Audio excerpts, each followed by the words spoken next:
How to find one's identity. Well, for the beginning I'll talk about how not to find our identity. Our biggest mistake is that we try to figure out something or someone by what they're doing. Try to figure something by the action that's imposed on it and its reaction. It's easier in this matter to talk about the people, live persons, because it's more understandable, more tangible. So the first thumb rule is our actions don't define us. When we think about a person, or when we think about is he good or bad, we consider his actions, which is totally wrong, because our actions are influenced by our situations, by others, and by many things that are out of our control.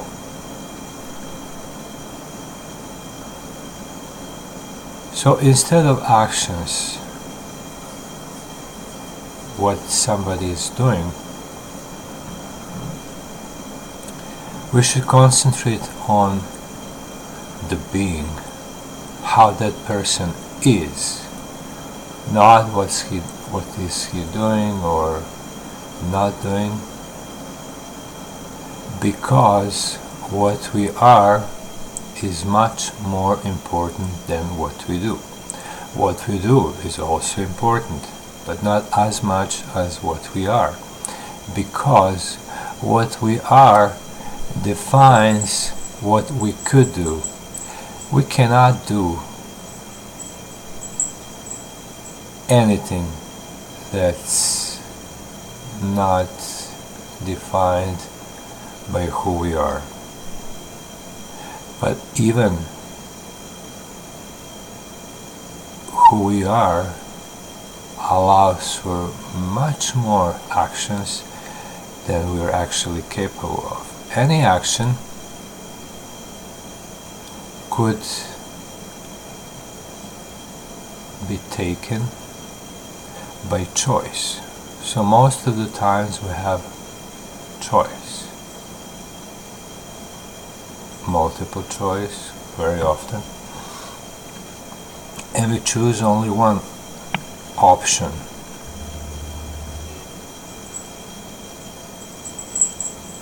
What we are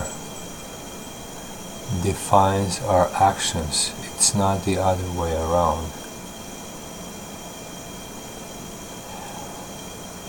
What we are creates a pool of options that we can choose.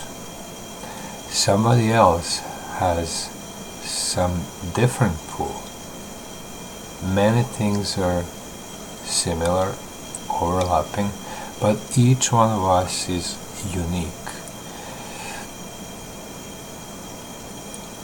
From all the options that are available to me, I chose only ones that I did so far, but I could have done many more, but I didn't. Those things that I didn't do, haven't done, I could have done them because they were available to me.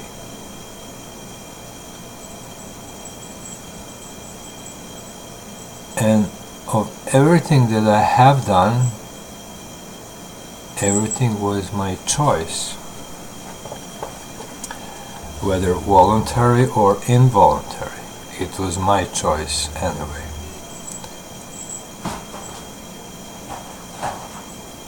So being is superimposed to doing. Another thing that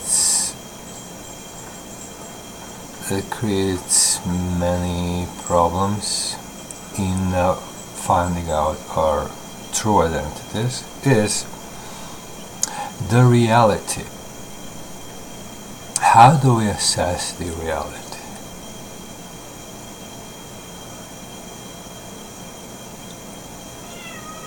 When assessing our reality, our real position, we are acting as if in a bubble,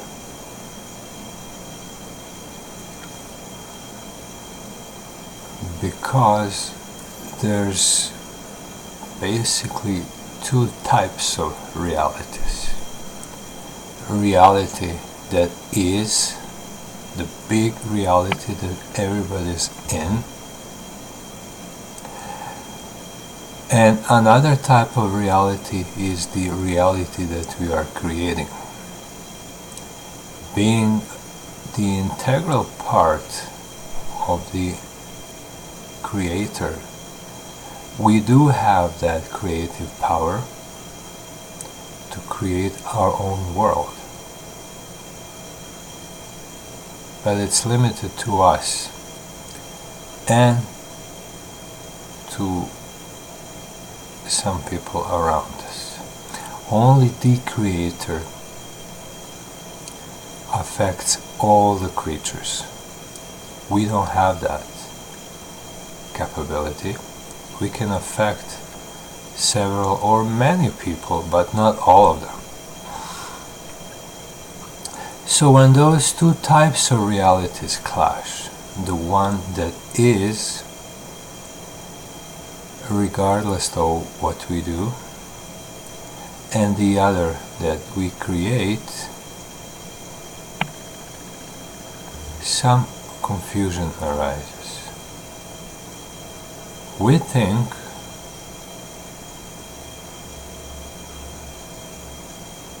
we actually think that this is it, this is all.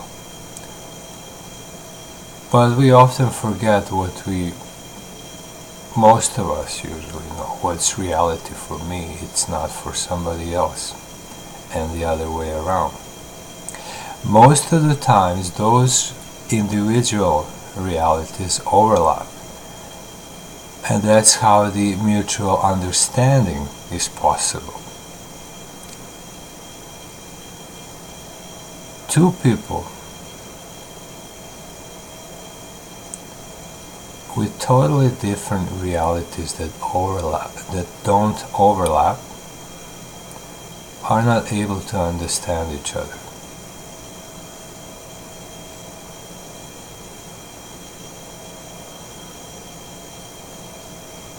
Creating our own reality is the act of God.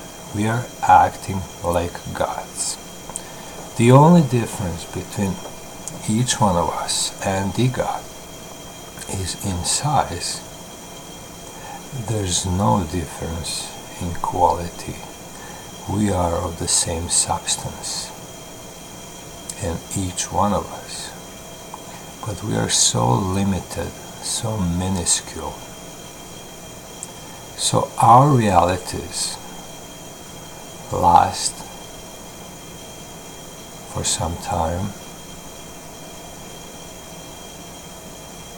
Maximum time is one lifetime for ordinary persons. The reality, which is, lasts forever. So we have to find a way to distinguish between these two. Because if we don't, what happens at times in our lives is we say that life happens. We wake up, we thought something and it wasn't quite real. So our own reality was not in sync with the reality. And that's when those awakenings happen. But those are the awakenings only for those who want to be awakened. Most of people don't want to do that. They just want to enjoy. They think their life is theirs. They can do whatever they want to do or whatever they think they should do, which is not true.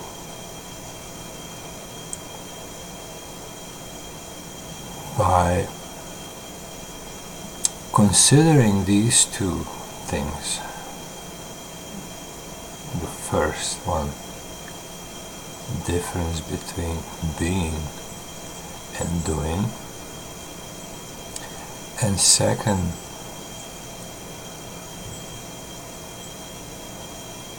between the reality and our own individual reality, we can be closer to finding out our real identity.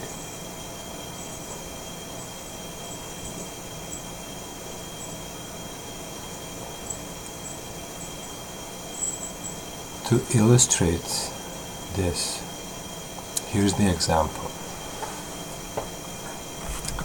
Suppose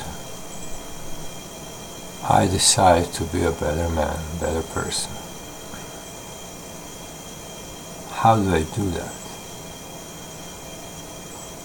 By doing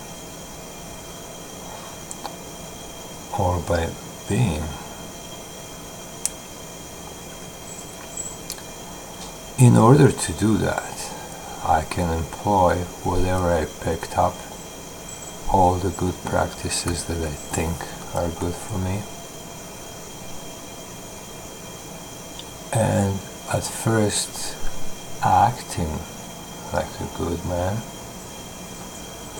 and hoping that in the course of time it'll take effect and I will become a better man. But that's not how it works. If I want to be a better person, the most important thing is starting point, to find out where I am now.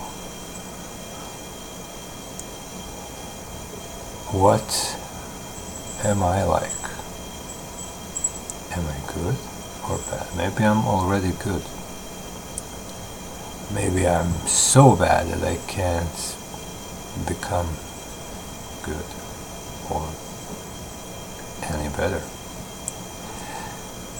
Finding out our real place is the first step.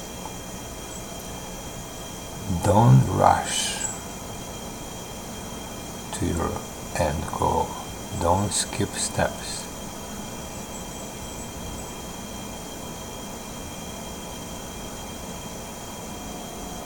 If I want to be a better man, better person, better, if I'm truly dedicated to that goal, and if I'm absolutely honest with myself, while doing that, I might come to a better goal. Maybe better is not for me. Could be happier, stronger, healthier, more loving, more loved. Many things But if no other goal arises and the same stays all the time to be better, then that's the goal for me. I don't just do things that others believe to be good.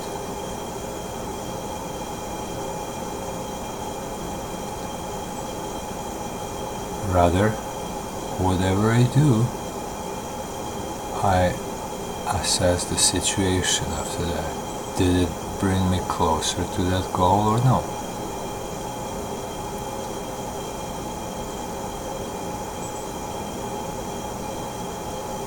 That's the difference between doing and being. And this dichotomy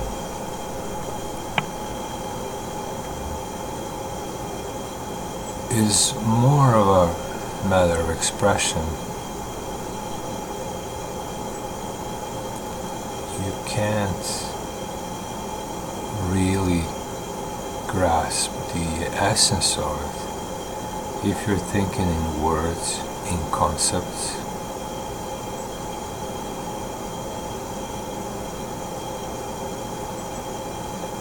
Another example. It's so easy for most people to say I'm sorry, I'm truly sorry. It's not so easy for me. It's not because I'm puffed up and I think I'm without errors, without fault, but because finding out that I was wrong is really painful for me,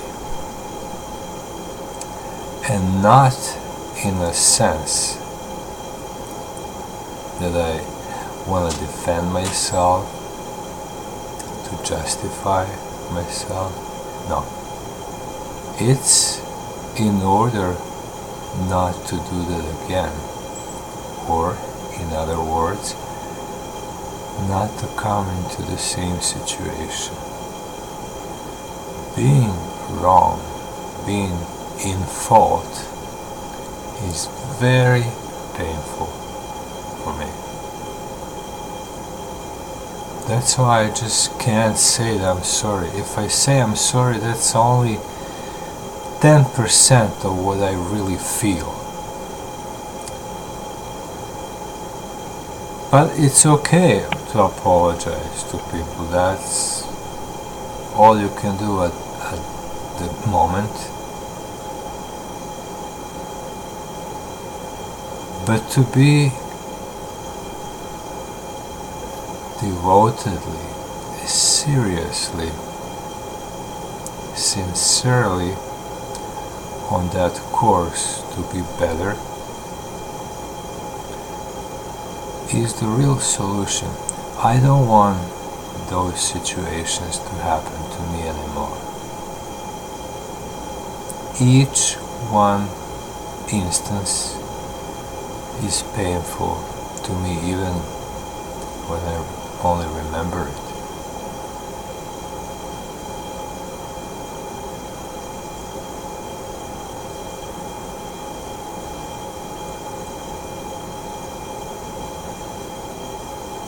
Looking at somebody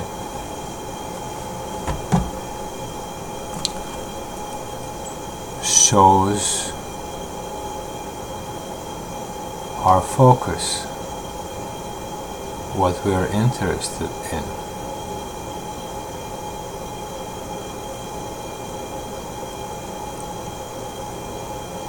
Again, I'm talking about difference between doing and being. It's of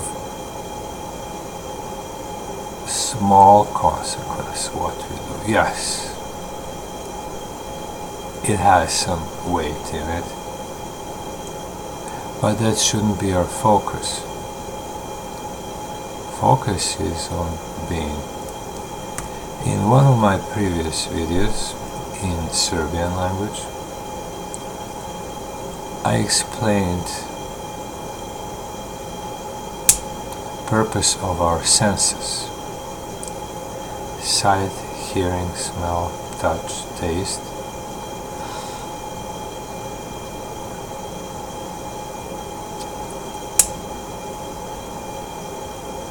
And I said that our soul is like a diamond, colorless, transparent diamond. If we put it in the proximity of something blue, it will look blue. Something red will give it a red hue. So it'll reflect everything that's around it. That's our soul. Looking at it as it is, without anything around, doesn't give us much information.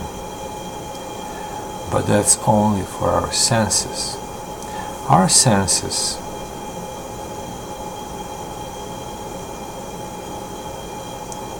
are to sense everything that's reflected in the pure diamond of our soul. That's the purpose of our senses. Senses cannot see the soul. When I say that they cannot see or touch or smell the soul, the real situation is senses are centered, focused only on soul. So our eyes look at the soul and nowhere else, only at the soul. But they can't see the soul, only the reflection of things in that soul. Our ears cannot listen to anything but the soul, but they cannot hear the soul, just the sounds that are resonating in it. Smell and taste, touch, all five senses serve only to register what's reflected in our soul, at the same time being utterly unable to sense the soul itself.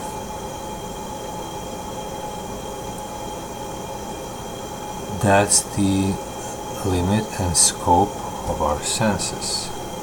Therefore, some people stress the importance of extrasensory perception, which I think is a bullshit the way it's used, but the idea is the same that I'm talking about now. The reality, the real reality or the reality cannot be sensed with our senses.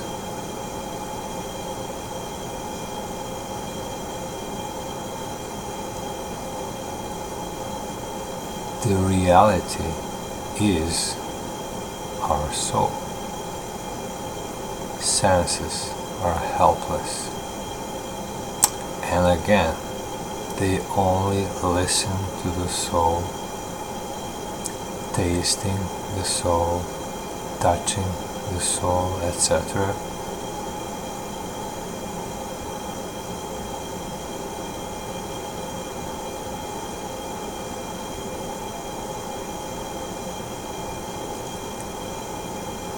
the same manner, being better is not about doing.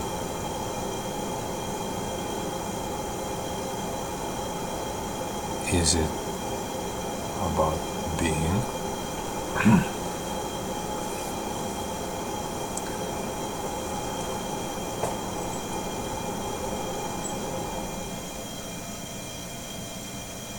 All these ideas